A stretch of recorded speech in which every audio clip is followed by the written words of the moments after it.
There was a young man who came to the monastery feeling exhausted, even though he had done very little. His mind was constantly busy. His days felt chaotic, and each night he went to sleep wondering where all his time had gone. He sat beside me quietly and said, "Master, I want to improve my life, but every day feels unorganized. I start many things, yet I complete very few." I looked at him gently and asked, "When a traveler walks through a forest without a path, where does he usually end up?" The young man thought for a moment and replied, "Lost." I nodded. Many people live their days this way. They wake up without direction, without intention, and without a clear plan. Then they wonder why their minds feel restless and their progress feels small. The next morning, before sunrise, I invited him to walk with me near the river behind the monastery. The water moved calmly and steadily around the rocks. It did not rush in every direction. It followed a clear path. I told him, "Your energy is like this water. When it flows with direction, it becomes powerful. But when it spreads everywhere without focus, it becomes weak." Then I handed him a small notebook. I asked him to sit quietly and write down the 3 most important things he needed to do that day. At first he struggled. His mind wanted to write everything, every idea, every task, every worry. But I stopped him gently. I said, "Not everything deserves your attention." So he slowed down.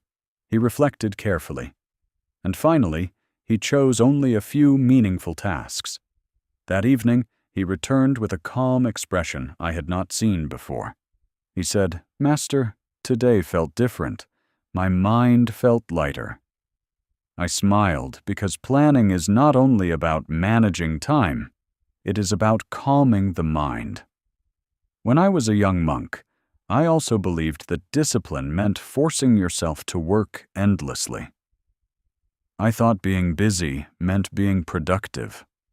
But my teacher showed me another truth. He showed me that a disciplined life is not chaotic. It is intentional. Each evening before rest, he would quietly prepare for the next day. He knew what time he would wake up, what work he would do, when he would meditate, and when he would rest.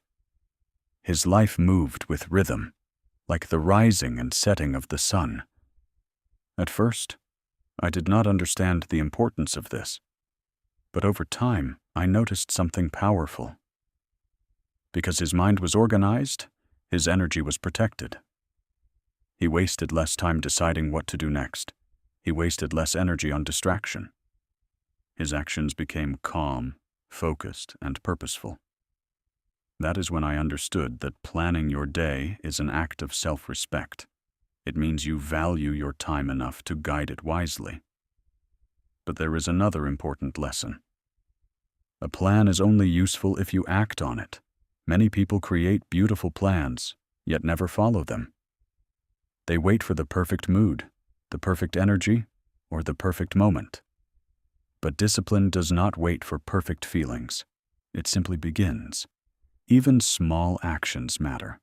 A single focused hour can change your entire day. A few meaningful steps repeated daily can slowly transform your life. Do not try to control everything.